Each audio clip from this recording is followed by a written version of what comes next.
usianya bertambah, tapi jatah kehidupan kita di dunia berkurang. Oleh karenanya perlu kita mengetahui apa saja amal ibadah yang mesti kita lakukan agar waktu-waktu kita tidak berlalu sia-sia. Syekh Said Hawa menjelaskan di dalam kitab Tarbiyatun Ar-Ruhiyah, di antaranya hendaklah seorang muslim itu di dalam sehari itu melakukan 5 perkara.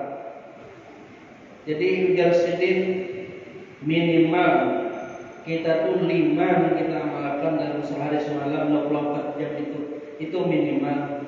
Menghendak lebih boleh, tapi minimal 5 perkara ini jangan sampai tertinggal kita di dalam keseharian kita. Dalam sehari semalam 24 jam jangan tertinggal disediakan 5 perkara. Karena kita ini seberataan jatahnya sama, sehari itu 24 jam.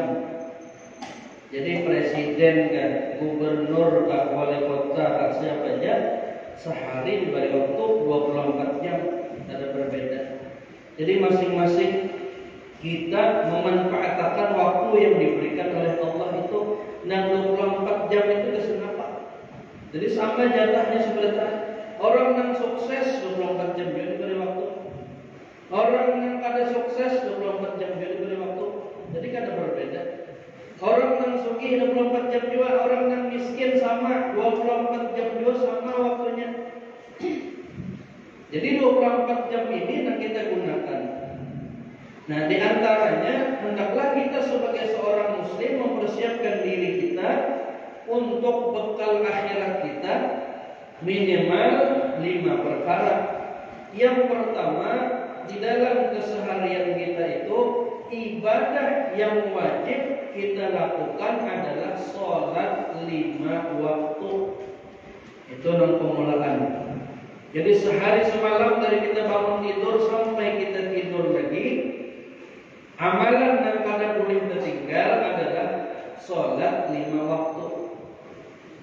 Karena sudah dikatakan oleh Allah Subhanahu wa taala di dalam Al-Qur'an, "Innas sholata kanat 'alal mu'minina kitaban mawquta." Ya Allah. Sesungguhnya kata Allah, salat itu kanat 'alal mu'minina, diwajibkan atas orang-orang beriman kitaban mawquta, kewajiban yang sudah ditetapkan waktunya.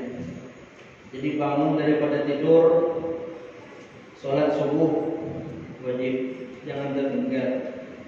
Setelah siangnya tengah hari, sholat zuhur.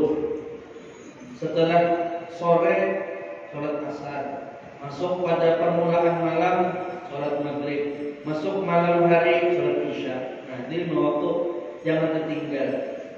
Idealnya sembahyang 5 waktu itu didirikan di awal waktu. Idealnya. Karena salah satu amalan yang afdol, ketika salah seorang sahabat bertanya kepada Rasulullah, ayyul amali afdol, wahai Rasulullah, amalan apa yang afdol, yang paling utama? Di antaranya ujar Nabi, as-salatu ala waqtiha, salat wajib di awal waktunya. Mun kada kawan di awal waktunya, di pertengahannya barang. Sibuk benar misalnya, ada awak gawe awal waktu, di pertengahan waktu barang. Tak dalam sedikit pada di akhir waktu. Di akhir waktu ini sah juga sebenarnya, tapi kurang afdal. Yang afdal adalah awal. Menggal awal di pertengahan, menggal awal di akhir waktu. Cuma jangan sampai kita di akhir waktu diamalkan sembahyang di akhir waktu terus, jangan sekali 2 kali kan Bapak. Di setiap hari di akhir waktu terus. Pas sembahyang asar, pas maghrib, jam 6 sudah sembahyang asar. Jadi maghrib sholat isya, saya guring dan bangun. Subuh siang sudah jam 8. Nah itu amal diamalkan tiap hari, maka jadi amalan rutin tiap hari. Sekali 2 kali jangan jadi masalah. Kalau kita koyuhan banyak gawian kan apa? Cuma diusahakan kata Rasulullah, sholat itu di awal waktu, jangan sampai di sisa waktu kita. Jadi kita prioritaskan ibadah sholat 6-5 waktu ini dalam keseharian kita. Karena ibadah sholat ini adalah hubungan kita dengan Allah Subhanahu wa Ta'ala. Sholat itu artinya hubungan dengan Allah Subhanahu wa Ta'ala. Orang yang kesehariannya selalu berhubungan dengan Allah, berkaitan dengan Allah, dimudahkan Allah hidupnya. Nah, makanya Rasulullah SAW ketika sampai waktu sholat, beliau sangat gembira, sangat senang. Arifna bis sholat, ya Rasulullah. Wahai Bilal, lajui ajan, senangkan kami, bahagiakan kami dengan sholat. Jadi orang-orang terdahulu mereka sholat itu senang, bahagia. Karena semua masalah dunia ditinggalkan lalu menghadap kepada Allah Subhanahu wa Ta'ala. Ada kita terpaling ini masalah dunia dulu, sisanya hanya sembahyang.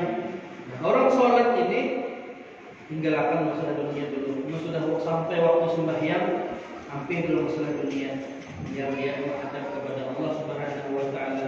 Makanya para wali-wali Allah, kekasih Allah itu ibaratnya begawian, ngalang-ngalang gawian nih. Para untung sudah tak waktu sembahyang sampai amun kurang ke wali Allah Subhanahu wa Ta'ala, hanya ditinggalkannya, hanya akan melaksanakan sholat. Yang yang pertama. Jadi yang pertama adalah amalannya sholat 5 waktu. Dan sholat itu juga tanda syukur kita kepada Allah Subhanahu wa Ta'ala. Orang yang melaksanakan sholat itu ia bersyukur kepada Allah Subhanahu wa Ta'ala. Karena ya Allah, inna a'tainakal kautsar fasholli li rabbika wanhar. Ya Allah, sesungguhnya kami memberikan kepadamu nikmat yang banyak, maka sholatlah karena Tuhanmu dan berkorbanlah. Jadi sholat itu tanda syukur. Kemudian sholat itu penolong bagi kita, penolong bagi orang yang beriman. Wasta'inu bis-sabri was-shalah wa innaha lakabiratun illa 'alal khashi'in. Jadikanlah sholat, jadikanlah sabar dan sholat itu kata Allah sebagai penolong kalian. Jadi sholat itu, sabar dan sholat itu adalah penolong kita. Jadi mungkin banyak masalah di dunia, maka yang pertama penolong kita itu adalah kesabaran. Jadi amal sabar itu urusan dimudahkan oleh Allah. Karena ujar apa Nabi, orang yang sabar itu akan dimudahkan oleh Allah urusannya. Kemudian yang kedua, jadikan sholat itu sebagai penolong kita. Jadi masalah banyak, permulaan sabar. Kedua, menghadap kepada Allah Subhanahu wa Ta'ala dengan sholat. Itu yang pertama. Jadi dalam keseharian kita 24 jam, jangan sampai kita meninggalkan sholat 5 waktu. Jadi diatur waktunya. Sudah ditetapkan oleh Allah waktunya, dalam 24 jam itu masing-masing sudah ada waktunya untuk sholat. Jadi jangan sampai kita mengesampingkan waktu sembahyang atau sholat untuk yang lain. Karena sudah itu harusnya kewajiban kita sebagai orang muslim. Sudah balik itu kita sudah balik itu artinya sudah dewasa. Arti balik itu artinya umur 15 tahun ke atas, atau walaupun belum 16 tahun, amun babinian bila sudah haid datang bulan, artinya sudah balik, wajib sembahyang. Kada sembahyang punya kada sholat, mulainya balik sampai tua kada sembahyangan, maka dosa. Berapa tahun kada sembahyang itu dosanya, maka dibayari wajib dipoto seberapa tahun dia meninggalkan sembahyang. Nah, karena sholat itu kewajiban seorang muslim ketika ini sudah mulai balik. Nah, yang pertama adalah sholat 5 waktu. Nah, kedua, dalam keseharian kita, nang kada boleh, nang jangan sampai tertinggal. Nang kedua adalah beristighfar kepada Allah Subhanahu wa Ta'ala.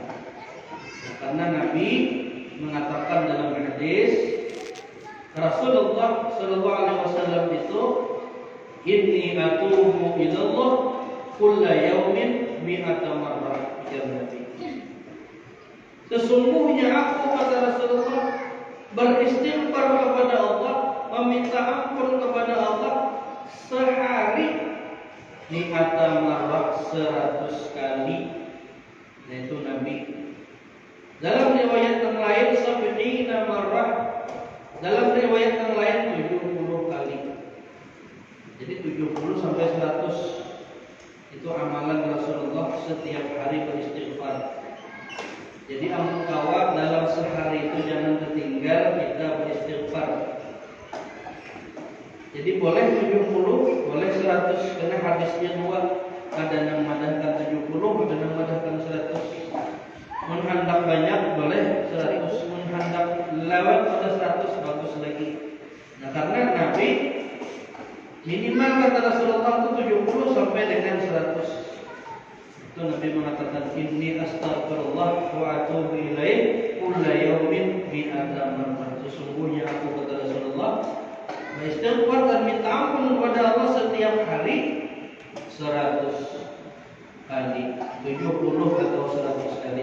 Nah, kita sebagai seorang muslim, umat Nabi Muhammad, hendaklah juga dalam sehari semalam itu jangan ketinggal membaca istighfar ini, karena fadilah istighfar ini banyak, luar biasa. Fadilahnya luar biasa. Di antaranya orang yang banyak beristighfar itu adalah segala hajat dan keinginannya itu selalu dimudahkan oleh Allah Subhanahu wa taala. Orang yang amalannya istighfar, ketujuh istighfarnya dimudahkan Allah urusannya. Apakah hendaknya secepat dikabulkan oleh Allah Subhanahu wa taala orang yang ketujuh istighfar, dan urusannya, kesulitannya akan dimudahkan oleh Allah.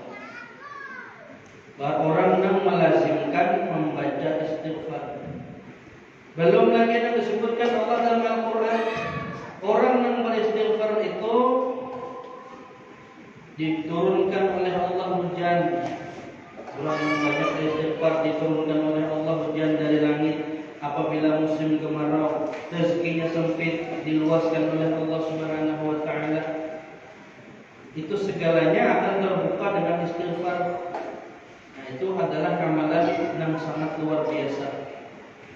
Jadi dalam sehari semalam itu minimal 100 kali atau 70 kali.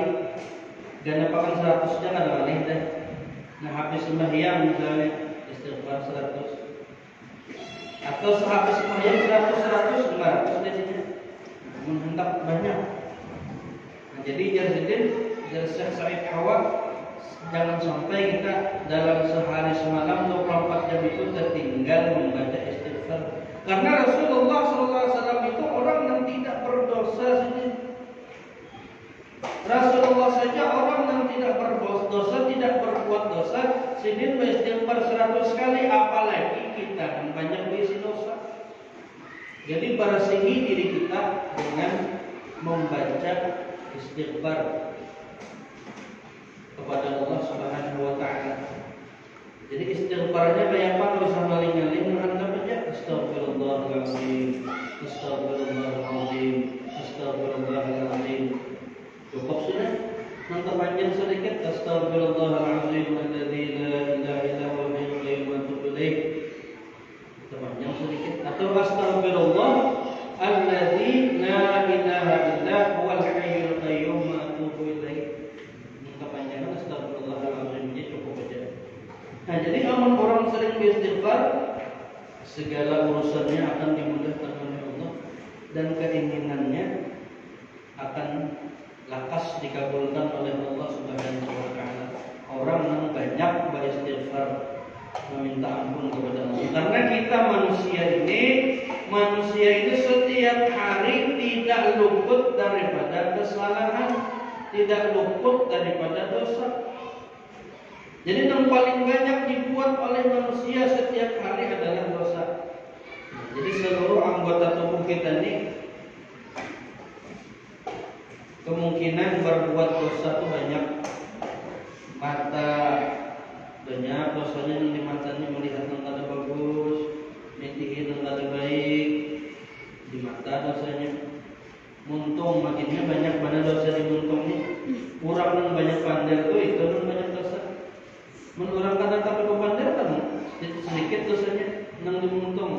Mentah banyak mandir itu banyak dosanya.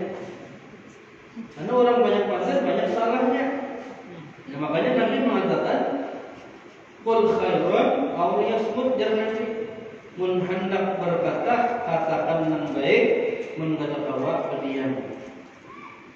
Cuma sudah malih berdiam, sudah cepat hubungan terus biasa. makanya banyak yang beristighfar, minta ampun kepada Allah Subhanahu wa taala. Itu amalan yang kedua. Jadi beristighfar jangan tertinggal. Yang ketiga, membaca sholawat kepada Rasulullah Sallallahu Alaihi Wasallam. Dan luar biasa sholawat ini. Di dalam sehari semalam 24 jam itu jangan sampai kita tertinggal sholawat. Sholawat itu kita mendoakan Rasulullah Sallallahu Alaihi Wasallam sekaligus berbulik kepada kita juga. Jadi sholawat itu tabulik dalam kita. Dan sholawat itu termasuk zikir juga kepada Allah Subhanahu wa taala. Kan dalam sholawat itu kita mengucap nama Allah. Allahumma shalli ala sayyidina Muhammad. Kita mengucap nama Allah, mengucap nama Nabi, atau sallallahu ala sayyidina Muhammad, terbuat nama Allah, terbuat nama Nabi. Jadi sholawat ini luar biasa. Dan di dalam sholawat itu juga mengandung istighfar juga. Nah, luar biasa. Kalau istighfar tadi kita minta ampun Allah. Tapi kalau sholawat, kita satu kali berselawat kepada Nabi, maka malaikat memintakan ampun biasa orang yang berselawat. Jadi mana istighfar amalannya, mana sholawat, luar biasa. Sekali berselawat kawan Nabi, Nabi 10 kali berselawat kawan kita 10 kali berselawat, Nabi 100 kali, kita 100 kali, Nabi 1000 kali berselawat kita. Tak boleh. Malaikat pula mendoakan lawan orang yang berselawat, Allah memberi rahmat pula lawan orang yang berselawat. Makanya jangan sampai tertinggal kita membaca selawat. Dalam berdoa aja kita tertinggal selawat, ada di kabulkan Allah doanya. Ada sampai ke langit doanya. Mendoakan dari selawat lawan Rasulullah. Jadi dalam doa itu harus berbuat selawat kepada Rasulullah SAW, karena nang kawan naik ke langit itu adalah selawat Nabi SAW. Pintu langit tidak akan terbuka jika ada selawat. Nah, jadi selawat itu diamalkan dalam sehari semalam 24 jam, jadi barangnya 100 kan, 200 kan, 300 apalagi kalau 1000 kali selawat. Nah, baca selawat. Enggak ada hafal panjang baca. Allahumma shalli ala sayyidina Muhammad wa ala ali sayyidina Muhammad. Nah, itu terbagus sedikit. Terlengkap kita selawat kepada Nabi, kita buat keluarga Nabi juga. Atau terlengkap lagi Allahumma shalli ala sayyidina Muhammad wa ala alihi wa sahbihi ajma'in, atas keluarganya dan sahabatnya semuanya. Itu salawat. Sallallahu ala Muhammad, sallallahu ala sayyidina Muhammad, salawat. Atau salawat tentang panjang dan hafal. Salawat nariyah, banyak salawat-salawat itu. Nah, karena intinya kita adalah mengirimkan doa kepada Rasulullah SAW dan berbulik lagi kepada kita. Nah, jadi 3 sudah dalam sehari semalam, jangan tertinggal kita sembahyang 5 waktu, istighfar, dan ketika sholawat kepada Rasulullah SAW. Orang ahli sholawat, semakin banyak sholawatnya kepada Rasulullah, semakin dekat inya kepada Nabi SAW. Nah, akrabukum, ujar Nabi, yang paling dekat dengan aku pada hari kiamat, aksarhum, yang paling banyak sholawatnya lawan aku. Yang paling banyak sholawatnya aku jadi Nabi, yang paling perhatian aku di hari kiamat. Namun sedikit sholawatnya jauh lawan Rasulullah SAW. Nah, jadi jangan bosan kita membaca sholawat lawan Nabi SAW. Yang keempat, membaca Al-Quran. Membaca Al-Quran yang ketinggal juga dalam sehari semalam. Karena Al-Quran itu adalah kalam Allah, firman-Nya Allah Subhanahu wa taala. Nah, ini jangan ketinggalan dulu sini dalam 20 jam waktu kita sehari itu. Ada kita baca Quran. mun kada tahu banyak sedikit barang asal ada kita membaca Al-Qur'an. Karena apabila kita membaca Al-Qur'an, Allah senang, Allah cinta dengan orang yang membaca Al-Qur'an, karena itu adalah kalamnya Allah Subhanahu wa taala, itu adalah firman-Nya Allah Subhanahu wa taala. Bila kita hendak bercakap-cakap dengan Allah, maka bacalah Al-Qur'an.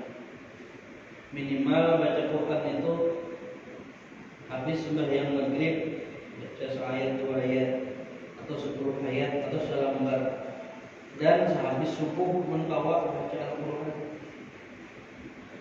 Karena orang yang membaca Quran itu getaran yang kita baca itu mendarat daging dalam diri kita. Jadi orang membaca Quran itu bagus.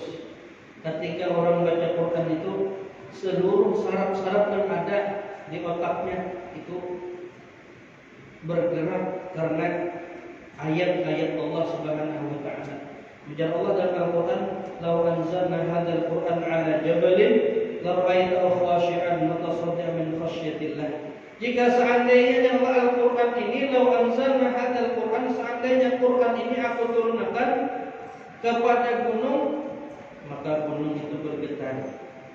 Sakingnya takutnya kepada Allah Subhanahu wa taala. Bayangkan gunung, ujar Allah, seandainya Quran itu diturunkan, law anzalna hadzal Qur'an 'ala jabalin, atas gunung, la ra'aitahu khashi'an mutasaddian min khasyatillah, akan engkau lihat gunung itu takutnya, bergetarnya min khasyatillah, karena takut kepada Allah. Jadi orang membaca Quran bergetar hatinya, bergetar otaknya, karena fadilah daripada membaca Al-Quran. Nah, jadi jangan sampai kita malas membaca Al-Quran. Kalau banyak barang 10 ayat kan, habis maghrib, habis subuh, itu lambat membaca Al-Quran. Jadi Al-Quran jangan dijadikan pajangannya di rumah.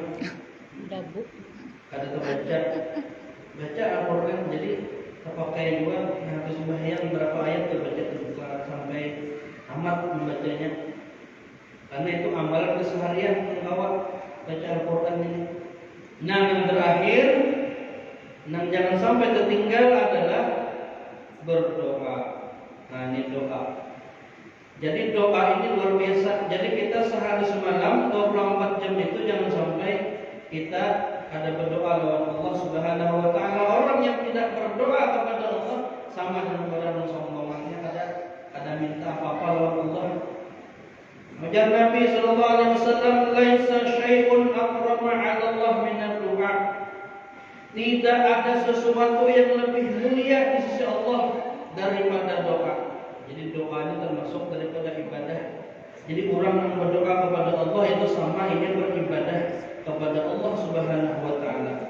Makinnya kita di zaman wayah ini, di zaman pandemi wabah penyakit, selain kita berikhtiar menjaga kesehatan, maka ikhtiar yang perlu kita lakukan adalah berdoa kepada Allah. Karena senjata mukmin itu adalah doa. Doa silahul mukmin. Doa itu adalah senjatanya orang yang beriman. Jadi banyak berdoa lawan Allah Subhanahu wa taala.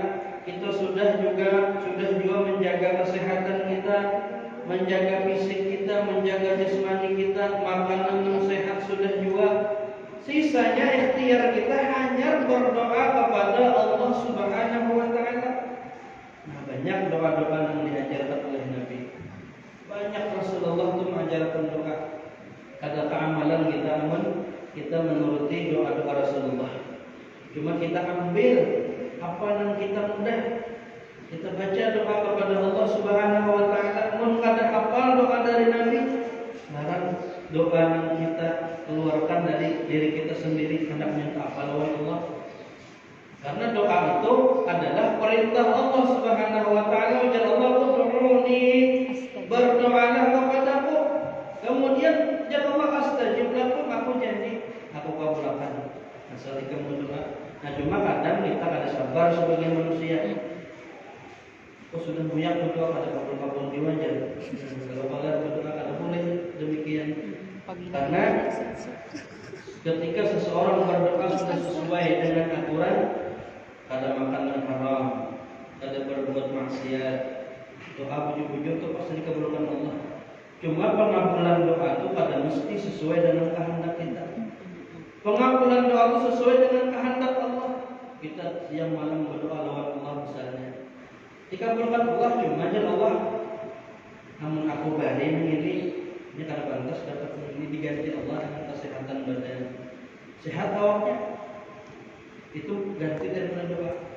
Atau disimpan Allah doanya, dikumpulkan Allah karena hanya dikabulkan Allah. Atau disimpan Allah karena di hari kiamat, di akhirat hanya diberikan oleh Allah pahala doanya. Atau Allah ganti dengan sesuatu yang lain yang lebih layak kepada kita. Jadi kita jangan memikirkan bila kita minta langsung dikabulkan Allah. Nah, kadang-kadang Allah senang mendengar doa kita. Aku senang ya Allah mendengar berdoa, jadi biar aja dulu. Aku senang banget mendengar hamba ini berdoa. Aku bahagia banget mendengarnya berdoa. Jadi aku kabulkan lakas dengan Allah nyampe kan berdoa. Jadi biar aja dulu ini berdoa terus. Karena Allah senang. Jadi kita jangan buruk sangka kepada Allah Subhanahu wa taala. Jangan berburuk sangka kepada Allah Subhanahu wa taala. Siapa tahu Allah menggantikan doa kita dengan yang lain. Karena kita misalnya minta supaya suki, banyak harta, ya Allah kada pantas ini menjadi diganti Allah kita dengan kesehatan badan, dapat anak yang baik dan soleh. Hasil dari doa kita, padahal kita kada pernah meminta, tapi diberi oleh Allah. Ya Allah, ini yang pantas kesenikam, ini yang pantas kesenikam ya Allah. Ini kubari nang ini.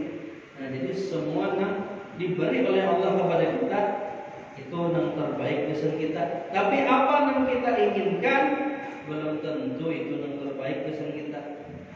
Apa yang Allah berikan itu pasti yang terbaik. Tapi apa yang kita inginkan belum tentu itu yang baik kesan kita. Manusia ini banyak ya, hendak ini macam-macam. Nah, cuma belum tentu itu bagus kesan kita. Kayak kita juga lawan anaknya macam-macam minta ini. Namun kita variakan terus. Ada sesuatu yang ada bagus keseninya, ada kita balik ke Allah Subhanahu wa taala. Nah, di antaranya di dalam waktu yang seperti ini, zaman ini, di antaranya doa-doa yang kita baca adalah kita minta perlindungan kepada Allah Subhanahu wa taala. Di antaranya Rasulullah mengajarkan yang pertama yang jangan sampai tertinggal dibaca pagi dan sore itu adalah Qul huwallahu ahad, kemudian al-muawwidzatain, Qul a'udzu birabbil falaq dan Qul a'udzu birabbin nas. Ujar Nabi, Qul huwallahu ahad wal muawwidzatain hina tumsi wa hina tusbihu thalatha marratin takfika min kulli syai'in. Kata Rasulullah, bacalah Qul huwallahu ahad atau surah Al-Ikhlas dan al-muawwidzatain atau surah Al-Falaq dan An-Nas pada pagi dan petang hari, maka dengan ayat-ayat ini akan mencukupkanmu atau menjagamu dari segala keburukan. Jadi bagi suka membaca Qul huwallah, Al-Falaq dan An-Nas itu tiga kali ya Rasulullah. Itu melindungi kita daripada keburukan. Itu termasuk daripada doa. Masuk daripada doa artinya dengan Al-Quran. Jadi pagi sore ya Rasulullah baca Qul huwallah dan al-muawwidzatain. Itu cukup ya Rasulullah untuk perlindungan daripada segala keburukan. Bujur kita baca. Yang kedua, yang diajarkan Rasulullah SAW agar kita terhindar daripada keburukan. Bismillahirrahmanirrahim. La yadurru ma'asmihi syai'un fil ardi wa la fis samai wa huwas samiul alim. Barang siapa yang membaca doa di atas kata Rasulullah, maka tidak akan ada sesuatu yang membahayakannya. Nah, jadi pagi sore itu Bismillahirrahmanirrahim. La yadurru ma'asmihi syai'un fil ardi wa la fis samai wa huwas samiul alim. Jadi kada sesuatu tidak akan membahayakan kita. Jadi bujur dia melakukan dari Nabi langsung. Kemudian yang ketiga di antara doanya adalah A'udzu bikalimatillahi tammati min syarri ma khalaq. A'udzu bikalimatillahi tammati min syarri ma khalaq. Itu di pagi dan di sore hari juga. Itu bukan hanya melindungi daripada segala kejahatan yang tersembunyi, bahkan segala kejahatan dari makhluk-makhluk Allah seperti binatang. Jadi amalannya ya Rasulullah, a'udzu bikalimatillahi tammati min syarri ma khalaq. Ini sudah terjadi di zaman sahabat-sahabat dahulu. Orang yang sering mengamalkan ini dilindungi oleh Allah Subhanahu wa taala. Bahkan suatu ketika seorang sahabat disengat kalajengking, maka kata Rasulullah, jika ikam baca a'udzu bikalimatillahi tammati min syarri ma khalaq, ya Rasulullah, niscaya kada bahaya sangat kalajengking itu kalau apa aja Nabi jika ikam baca. Cuma ini kada ingat membaca rupanya. Lalu bangkak batis. Jadi itu yang ketiga. Nah kemudian yang keempat, yang terakhir di antara doa yang diajarkan Nabi setiap keluar rumah, baca Bismillah tawakkaltu 'ala Allah la haula wala quwwata illa billahil 'aliyyil 'azim. Artinya dengan nama Allah aku bertawakal kepada Allah, tiada daya dan upaya kecuali dengan izin Allah. Jadi hendak keluar rumah, Bismillah tawakkaltu 'ala Allah la haula wala quwwata illa billah, dijaga oleh Allah Subhanahu wa taala dari segala hal yang tidak baik. Itu di antara doanya yang diajarkan Nabi. Nah itulah di antara amalan keseharian kita sebagai seorang muslim. Jangan sampai kita meninggalkan. Yang pertama tadi adalah salat 5 waktu, yang kedua istighfar, yang ketiga sholawat, keempat membaca Quran, dan kelima berdoa kepada Allah Subhanahu wa taala. Insyaallah kehidupan kita akan diberkahi oleh Allah dan dimudahkan oleh Allah Subhanahu wa taala. Amin ya rabbal alamin. Inilah yang dapat saya sampaikan, mudah-mudahan ada manfaatnya.